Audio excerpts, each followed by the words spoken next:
warahmatullahi wabarakatuh. Innal hamdalillah nahmaduhu wa nasta'inuhu wa nastaghfiruh wa na'udzu billahi ta'ala min shururi anfusina wa min sayyiati a'malina. Man yahdihillahu fala mudhillalah wa man yudlil fala hadiyalah. Wa asyhadu an la ilaha illallah wahdahu la syarikalah wa asyhadu anna Muhammadan abduhu wa rasuluh. Ya ayyuhalladzina amanu taqullaha haqqa tuqatih wa la tamutunna illa wa antum muslimun. Ya ayyuhan nasu taqu rabbakumul ladzi khalaqakum min nafsin wahidah wa khalaqa minha zawjaha wa batha minhuma rijalan katsiran wa nisaa'a wattaqullaha alladzi tasaaluna bihi wal arham innallaha kana 'alaikum raqiba. Ya ayyuhalladzina amanu taqullaha wa qulu qawlan sadida yuslih lakum a'malakum wa yaghfir lakum dhunubakum wa man yuti'illaha wa rasulahu faqad faza fawzan 'azima. Amma ba'd. Fa inna asdaqal hadithi kitabullah wa khairal hadi hadi Muhammadin sallallahu alaihi wasallam wa syarrul umuri muhdatsatuha wa kullu muhdatsatin bid'ah wa kullu bid'atin dhalalah wa kullu dhalalatin finnar. Ma'asyiral muslimin, ikhwani fillah rahimani wa rahimakumullah. Kita melanjutkan kembali pembahasan kitab Al-Usulus Sittah atau 6 landasan pokok yang ditulis oleh Al-Imam Muhammad bin Abdul Wahhab rahimahullahu ta'ala dengan syarah atau penjelasan dari Syekh Muhammad bin Shalih Al-Utsaimin rahimahullahu ta'ala. Pada pertemuan yang lalu kita masih membahas Al-Aslus Sadis, landasan yang ke-6, di mana secara ringkas beliau membantah syubhat sebagian orang, atau beliau ungkapkan di sini allati wada'aha syaitan, syubhat yang diletakkan oleh syaitan dalam rangka untuk supaya kita meninggalkan Al-Quran dan Sunnah. Ya, bagaimana cara syaitan agar kita meninggalkan Al-Quran dan Sunnah? Yaitu dikatakan bahwa kita tidak akan mungkin bisa memahami Al-Quran dan Sunnah. Yang bisa memahami Al-Quran dan Sunnah hanyalah para ulama-ulama yang sudah sampai tingkatan mujtahid mutlak. Ya, jadi kalau kita bukan derajat mujtahid mutlak, maka meskipun kita baca Al-Quran berulang kali dari awal sampai akhir, dibalen-baleni terus, baca tafsirnya mungkin, tetap kita gak akan bisa mengambil apapun dari Al-Quran tersebut. Tetap kita gak akan bisa memahami Al-Quran itu. Karena yang paham Al-Quran cuma siapa? Mujtahid mutlak. Siapa mujtahid mutlak itu? Maka mujtahid mutlak adalah orang-orang yang punya syarat ini, syarat ini, syarat ini. Nah, mana syarat-syarat tersebut bahkan tidak didapati pada seorang Abu Bakar dan Umar radhiyallahu taala anhuma. Ya, syaratnya harus menghafal hadis semuanya. Ya, beserta perawi-perawinya, mungkin beserta biografi dari perawi-perawi tersebut. Ya, hafal semua hadis tanpa cacat sama sekali. Nah, itu syarat mujtahid mutlak. Ya, hafal kitab Bulughul Maram misalnya, hafal kitab Riyadhus Shalihin dan yang lainnya. Yang mana Abu Bakar dan Umar saja terkadang terlewatkan hadis-hadis Nabi SAW pada mereka. Sebagaimana kisah Umar ibn Khattab terlewatkan tentang hadis istidzan, hadis minta izin 3 kali itu. Atau ketika Umar ibn Khattab tidak tahu hadis tentang bagaimana penanganan wabah, ya kan, tentang penanganan wabah, baru kemudian datang sahabat siapa yang membawa hadis tersebut? Abdurrahman bin Auf. Ya, baru datang hadis dari Abdurrahman bin Auf untuk menjelaskan tentang bagaimana Nabi SAW menangani terjadinya wabah di suatu kondisi. Maka kalau tidak mujtahid mutlak, berarti kita tidak boleh memahami Al-Quran langsung. Berarti kesimpulannya yaitu kita harus taklid buta, harus fanatik buta kepada person-person yang kita anggap sebagai mujtahid mutlak itu, yang dianggap sebagai mujtahid mutlak itu. Harus ikut mereka. Ya, jangan langsung ikut Al-Quran dan As-Sunnah.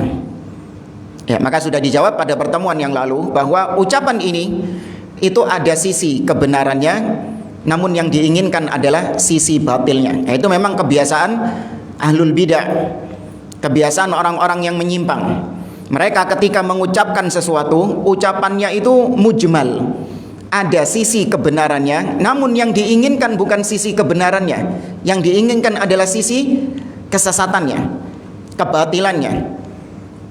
Ya, seperti misalnya ucapan orang-orang Khawarij ketika mereka mengkafirkan Ali bin Abi Thalib.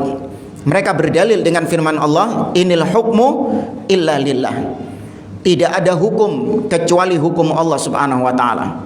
Apa kata Ali bin Abi Thalib? Kalimatu haqqin urida bihal batil. Kalimatnya benar, tapi yang diinginkan sama dia adalah kebatilan. Yang diinginkan sama dia adalah kesesatannya. Ya, maka jangan heran ini adalah kebiasaan ahli bidah, kebiasaan syaitan.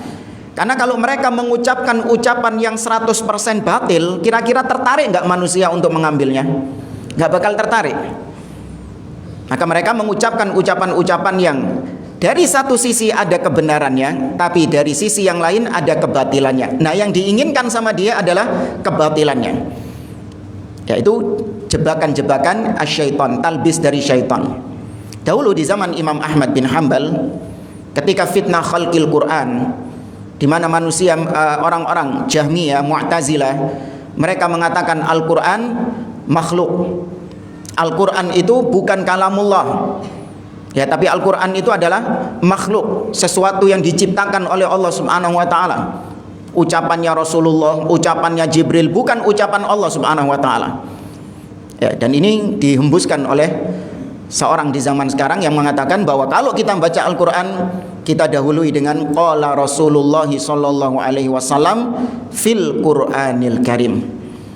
Ya, ini ucapan orang-orang Jahmiyah, ucapan orang-orang Mu'tazilah. Jadi jangan dianggap pembahasan akidah ada penyimpangan ini, dulu Jahmiyah seperti ini, Mu'tazilah. Ketika kita belajar Jahmiyah, Mu'tazilah, Syiah, jangan dianggap kita belajar tentang pemikiran-pemikiran yang sudah usang. Tetap ada pemikiran itu di zaman sekarang, diusung oleh sebagian orang-orang yang bahkan ditokohkan menjadi figur-figur publik. Ya. Nah, dahulu mereka mengatakan Al-Quran bukan kalamullah, tapi Al-Quran adalah makhluk. Kemudian dibantah oleh ahlus sunnah, dibantah oleh para ulama, entek wis dedel duel. Nah, kemudian mereka mendatangkan kalimat yang tadi, kalimat yang ada sisi benarnya dan namun yang diinginkan sisi batilnya. Apa itu? Lafzi bil Qur'ani makhluk. Bacaan Qur'anku makhluk. Ya, bacaan Qur'anku makhluk. Ana tanya sama antum, ucapan ini lafzi bil Qur'an makhluk. Bacaan Qur'anku adalah makhluk, yaitu bukan kalamullah. Tapi ucapan ini benar atau salah? Hah? Betul. Kenapa? Yang mengucapkan makhluk. Sudah sepakat berarti ucapan ini betul. Gak ada yang menyelisihi. Nah, perhatikan Imam Ahmad ketika mendengar ucapan ini didengungkan oleh orang-orang Jahmiyah, oleh ahli bidah, maka Imam Ahmad sudah bisa membaca. Ya, Imam Ahmad sudah bisa membaca bahwasanya ini adalah trik-trik mereka. Maka Imam Ahmad akhirnya mengeluarkan pernyataan, man qala annal Qur'an anna lafzi bil Qur'ani makhluk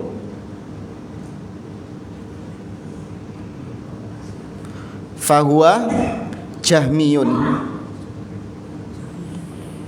Barang siapa yang mengatakan bacaan Qur'anku itu adalah makhluk, bukan firman Allah, maka dia adalah pengikut apa? Jahmiyah. Kemudian kata Imam Ahmad, wa man qala ghaira dzalik fahuwa mubtadi'. Tapi barang siapa yang mengucapkan selain itu, yaitu mengucapkan bacaan Qur'anku bukan makhluk, maka dia ahli bid'ah. Karu-karu disalahno sama Imam Ahmad. Kenapa bisa demikian? Karena ucapan bacaan Qur'anku makhluk itu bisa ada sisi benarnya, bisa ada sisi salahnya. Kalau yang dimaksud bacaan Qur'anku itu makhluk adalah yaitu suara qari, sautul qari. Ya, suaranya pembaca Al-Qur'an itu. Ada yang suaranya serak, ada yang suaranya merdu, ada yang fales suaranya. Ya kan? Ada yang suaranya nafasnya terengah-engah. Ini makhluk atau kalamullah? Makhluk. Ya, ada keliru-kelirunya. Ya kan? Suatu sautul qari, bacaan yang orang yang membaca Al-Qur'an itu ada keliru-kelirunya. Itu makhluk. Tapi yang dibaca sama dia itu tetap apa? Kalamullah.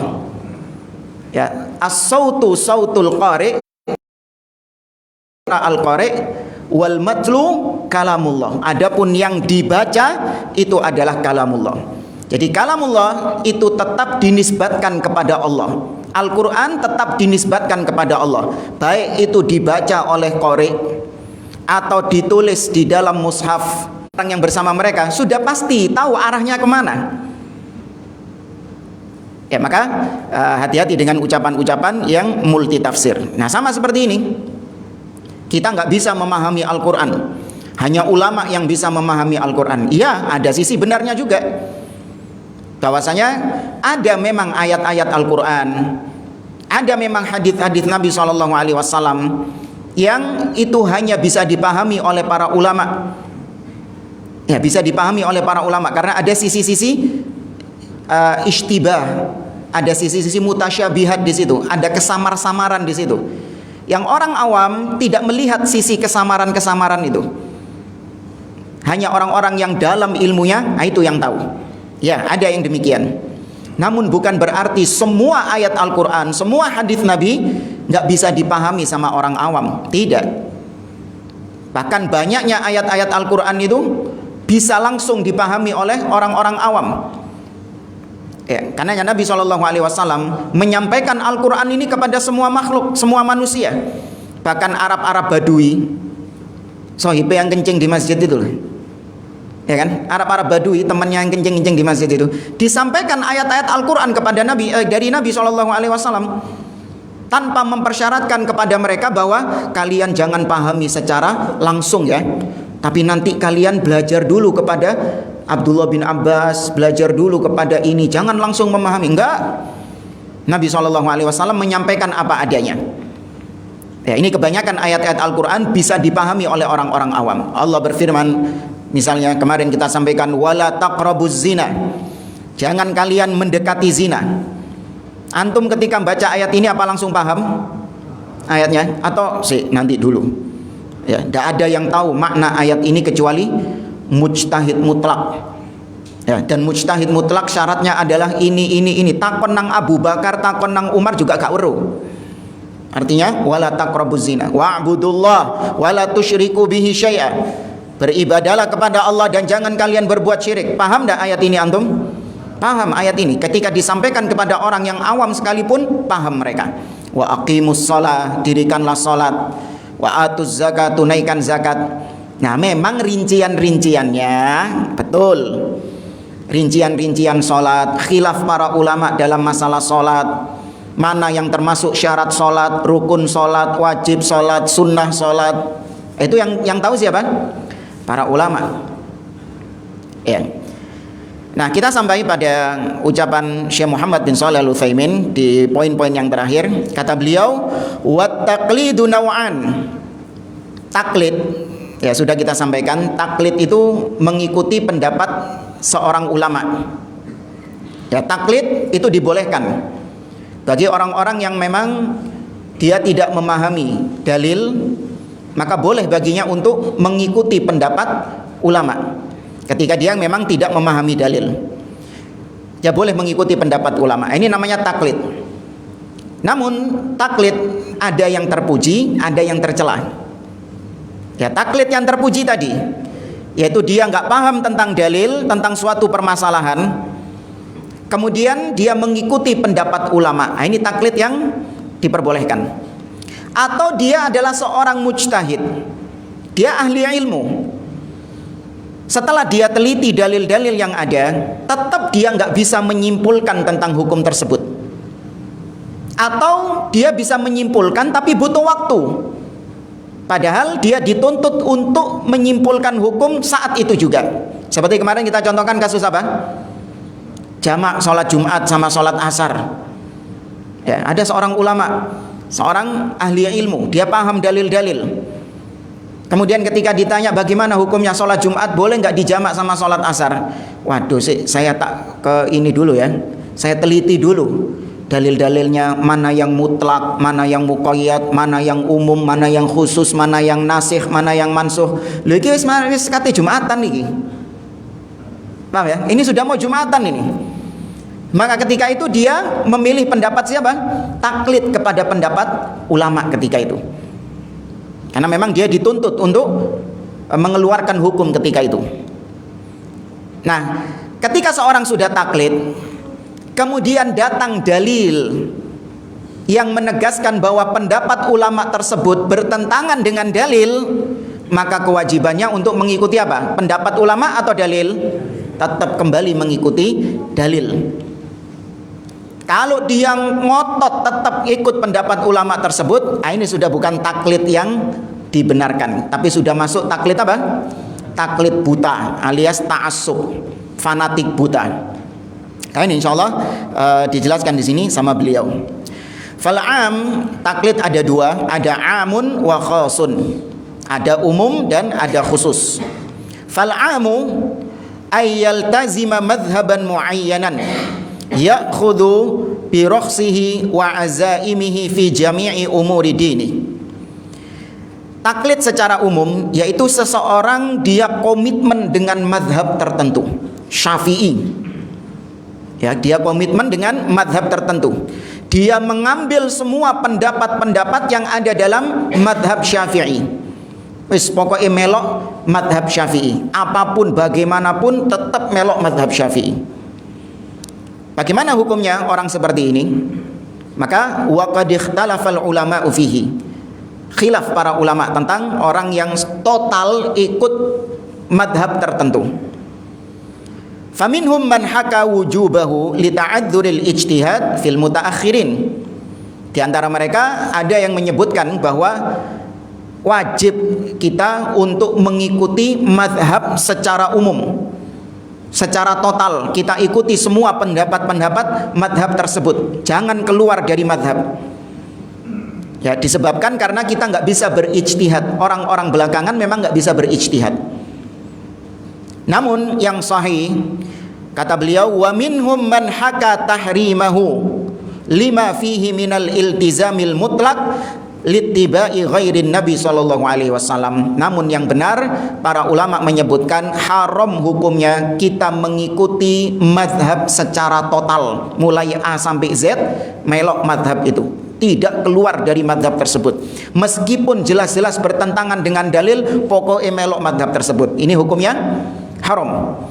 Kenapa? Karena mengharuskan, konsekuensinya adalah berarti ada selain Nabi yang diikuti secara mutlak. Padahal kita seorang muslim, manusia yang boleh kita ikuti secara mutlak cuman siapa? Rasul sallallahu alaihi wasallam. Selain Nabi SAW itu bisa diterima dan bisa ditolak, bisa diikuti dan bisa diselisih. Itu berlaku umum kepada siapapun, kainan man kana, siapapun dia. Mau syekh seperti apapun, mau ulama seperti apapun, mau ustadz seperti apapun, nggak boleh diikuti secara mutlak. Manusia yang boleh diikuti secara mutlak, bahkan wajib diikuti secara mutlak, apapun bagaimanapun dia, hanya satu orang saja, yaitu Nabi SAW. Qala Syekhul Islam Ibnu Taimiyah rahimahullah, berkata Syekhul Islam Ibnu Taimiyah rahimahullah taala, Inna fil qawli biwujubi ta'ati ghairin nabi sallallahu alaihi wasallam fi kulli amrihi wa nahyihi wa huwa khilaful ijma' wa jawazu fihi ma fihi.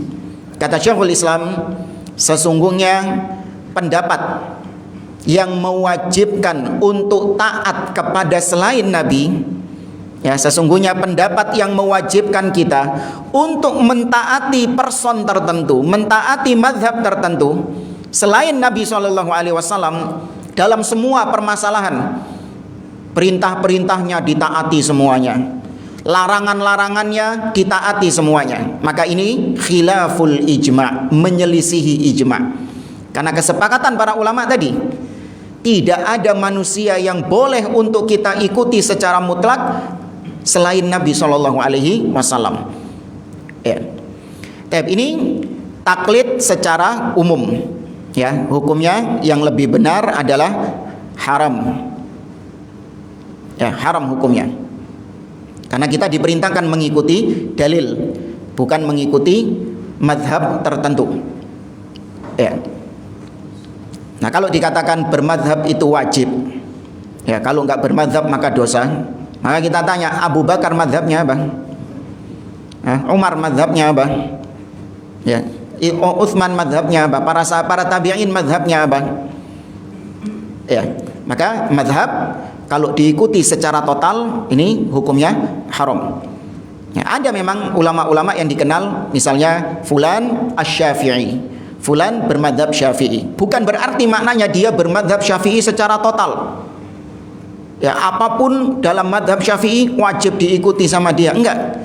Dia memang lebih banyak, ya, lebih banyak mengambil pendapat-pendapatnya Imam Syafi'i. Dia dikatakan madhab Syafi'i. Bukan berarti secara total dia mengikuti madhab Asy-Syafi'i. Ya. Kemudian yang kedua, wal khas, khusus, taklid secara khusus. Yaitu maksudnya an ya'khudha biqaulin muayyan fi qadiyatin muayyanah fahadha jaizun idza ajaza an ma'rifatil haqqi bil ijtihad sawa'an ajaza ajzan haqiqiyan aw istata'a dzalika ma'al masyaqqatil 'azimah. Kata beliau, taklid secara khusus yaitu kita mengikuti satu pendapat pada satu permasalahan tertentu. Ya, jadi yang diikuti cuma satu pendapat. Kalau yang umum tadi mengikuti apa? Semua. Sak paket partai. Iki eceran iki nomor loro iki. Yang kedua ini mengikuti ecerannya, pendapat-pendapat ecerannya. Dia ikuti pendapat tersebut. Maka ini hukumnya boleh. Apabila memang dia nggak mampu untuk berijtihad sendiri. Ya, orang-orang awam nggak mampu dia untuk berijtihad sendiri, maka boleh.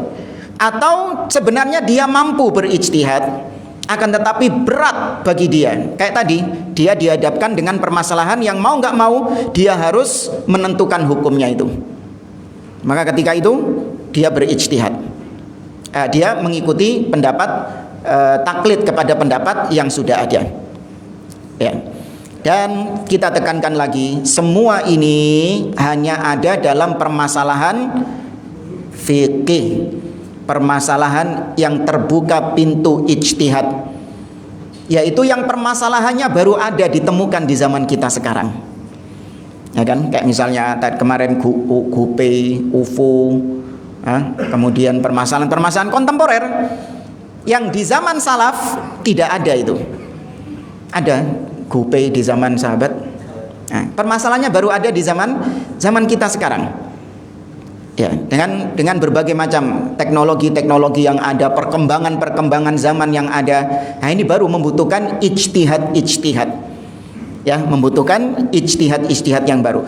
Adapun permasalahan akidah, permasalahan usul, pokok-pokok agama tentang tauhid, ya, tentang iman kepada Allah, tentang iman kepada hari akhir, ada ijtihad di situ? Tidak ada. Ya, permasalahan akidah itu kewajiban kita adalah at-taslim, menerima, mengimani langsung. Tidak ada namanya ijtihad, itu nggak ada. Tapi kalau permasalahan-permasalahan kontemporer, ya Nabi, Allah dan Rasulnya itu sudah memberikan formulanya, sudah memberikan rumusnya. Baru kemudian nanti kita aplikasikan rumusnya ini dalam permasalahan kontemporer tersebut. Maka itu yang dikatakan Islam salihun likulli zamanin wa makan. Islam itu sudah menjelaskan semuanya. Islam itu sudah menjelaskan semuanya sampai akhir zaman. Cocok Islam itu di tempat apapun, di negeri apapun, cocok Islam tersebut. Maka dikatakan Islam sudah sempurna, sudah dijelaskan semuanya. Kalau dikatakan mana hukumnya GoPay, OVO, katanya Islam menjelaskan semuanya. Kok nggak ada? Maka jawabannya sudah dijelaskan, tapi secara apa? Secara global, secara rumus. Nah rinciannya itu nanti itu ulama yang tahu. Ada yang memang langsung dijelaskan to the point. Ya seperti haramnya khamr, khinzir, itu langsung dijelaskan zatnya. Tapi ada ayat-ayat yang Allah berikan hukumnya itu secara global. Seperti misalnya Allah mengatakan alladzina yattabi'una ar-rasulan nabiyyal ummiyal ladzi yajidunahu maktuban 'indahum fit taurati wal injil ya'muruhum bil ma'ruf wa yanhauna 'anil munkar wa yuhillu lahum at-thayyibat wa yuharrimu 'alaihim al-khaba'ith. Dihalalkan, Nabi menghalalkan yang baik-baik dan Nabi mengharamkan yang jelek-jelek, yang buruk-buruk. Allah mengatakan wala taqtulu anfusakum, jangan kalian membunuh diri kalian sendiri. Maka disimpulkan rokok hukumnya haram. Tidak ada memang kalimat rokok di situ. Shisha atau apa, nggak ada memang kalimat tersebut. Tapi Allah memberikan hukumnya secara global dan rokok sudah sepakat akan hal itu. Lihat bungkusnya. Apa? Rokok membunuhmu. Allah mengatakan wala taqtulu anfusakum. Jangan kalian membunuh diri kalian sendiri. Nabi SAW mengatakan kullu dzinabin minas siba fahuwa haram. Setiap hewan buas yang bertaring maka hukumnya haram. Ini global atau rinci? Global. Lihat, Nabi nggak perlu ngabsen satu-satu. Al-asad haram, ad-dhi'bu haram, singa haram, ad-dhi'bu serigala haram. Nabi nggak perlu ngabsen satu-satu binatang. Nanti kalau ada binatang jenis baru, percampuran antara binatang ini dan ini, nggak ada dalilnya di situ. Terus gimana hukumnya? Nggak ada. Agama membiarkan suatu tanpa hukum, nggak ada. Pasti ada hukumnya di situ, entah secara global atau secara terperinci. Makanya pernah kita sampaikan, Syekh Muhammad bin Shalih Al-Utsaimin menceritakan pernah ada dialog antara seorang ulama dengan orang kafir. Orang kafir ini mengatakan kepada seorang ulama tadi, bahwasanya katanya Islam itu sudah menjelaskan segala sesuatu. Baik perkara agama ataupun perkara dunia. Maka coba jelaskan kepada saya di dalam Islam bagaimana cara membuat makanan ini. Mereka lagi di restoran, lagi makan. Di dalam Al-Quran dijelaskan nggak bagaimana membuat makanan ini? Nggak tahu sego goreng, tahu rawon, tahu apa. Bagaimana cara membuatnya ini? Maka kemudian dipanggil kokinya sama ulama tadi. Kemudian disuruh menjelaskan bagaimana cara membuat ini. Dijelaskan sama kokinya. Maka kata ulama tadi, tuh jawabannya. Heran orang kafir ini. Loh, aku minta dari Al-Quran. Kenapa kau tanya sama kokinya itu? Maka orang kafir tadi membawakan firman Allah apa? Fas'alu ahla dzikri in kuntum la ta'lamun. Bertanyalah kepada orang yang berilmu apabila kau tidak mengetahuinya. Tuh, Islam sudah lengkap.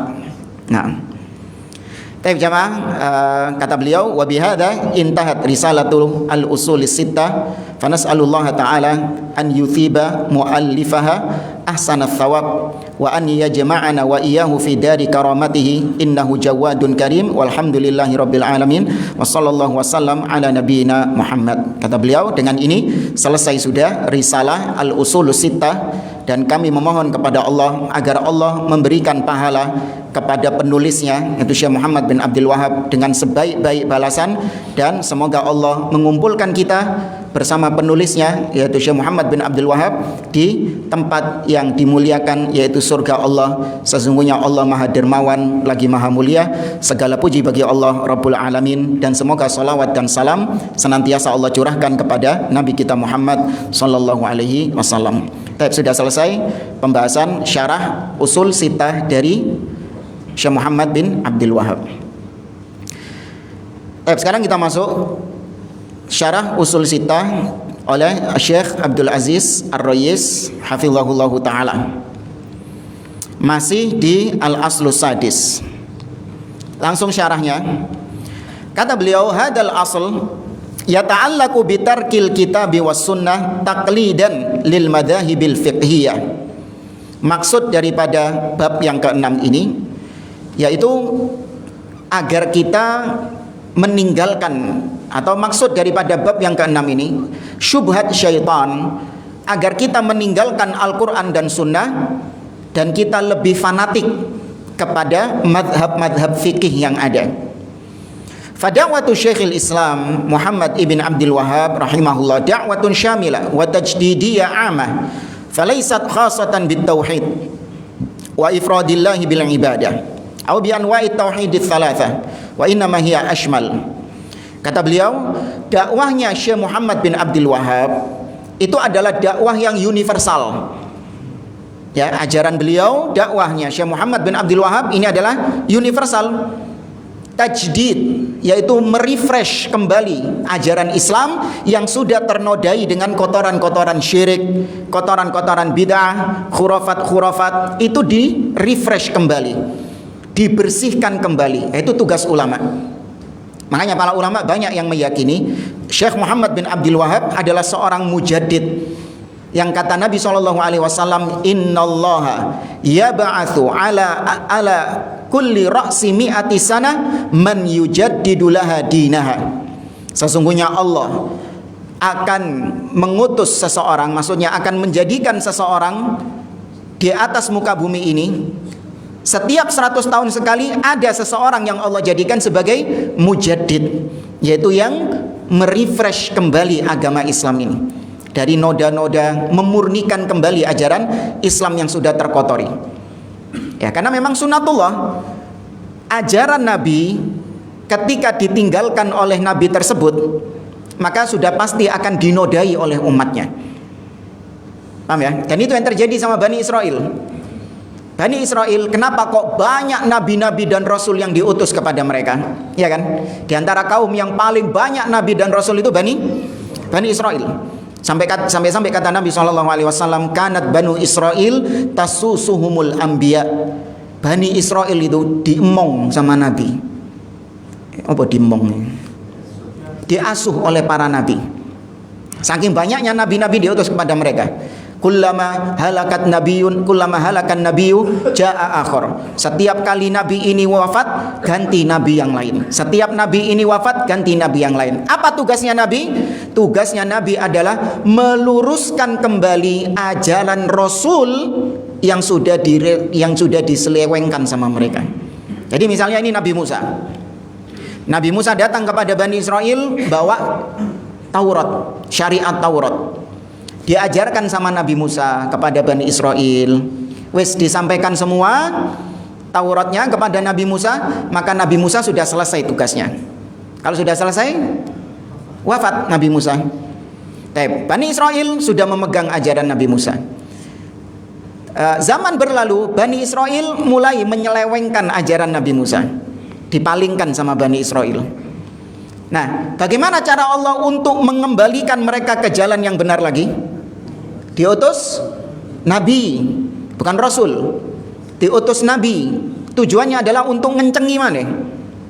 Ya kan? Biar lurus lagi, kembali kepada jalannya Musa yang awal itu. Wes kenceng, mati Nabi. Selesai tugasnya, mati nabinya. Dibelok no mana sama Bani Israel. Datang Nabi lagi, dikencengi mana, mati nabinya, dibelok no mana, datang Nabi lagi, kenceng mana, terus kayak gitu. Ya, itu tugasnya Nabi untuk meluruskan umat. Nah, bagaimana dengan kita umat sekarang? Yang mana kata Nabi SAW, la nabiyya ba'di, tidak ada lagi nabi setelahku. Ketika Nabi SAW wafat, diselewengkan ajaran Nabi itu. Ajaran Nabi Muhammad SAW diselewengkan sama manusia, terkotori dengan kotoran-kotoran syirik, bid'ah, penyimpangan-penyimpangan. Bagaimana cara Allah meluruskannya lagi? Diutus Nabi. Hati-hati. Akhirnya bangga nanti Ahmadiyah ini. Gimana cara Allah meluruskannya lagi? Al ulama. Makanya Nabi mengatakan innal ulama warathatul anbiya. Sesungguhnya ulama adalah pewaris Nabi. Maksudnya tugasnya Nabi biyen, ya tugasnya para nabi dulu sekarang dipegang oleh para ulama. Ya, kata Nabi SAW, inna hadzal ilma, kata Nabi SAW, yahmilu hadzal ilma min kulli khalafin uduluhu yanfuna anhu tahrifal ghalin wa intihalal mubtilin wa ta'wilal jahilin.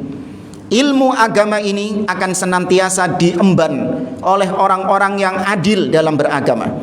Apa tugas mereka? Yanfuna anhu tahrifal ghalin. Tugas para ulama adalah meniadakan penyelewengan orang-orang yang ekstrim, yang gulu. Wantihalal mubtilin, ucapannya orang-orang yang batil, meniadakan ucapan, membantah ucapannya orang-orang yang batil. Wa ta'wilal jahilin, dan penafsirannya orang-orang yang jahil itu diluruskan semua oleh para ulama. Maka itu tugas yang mulia.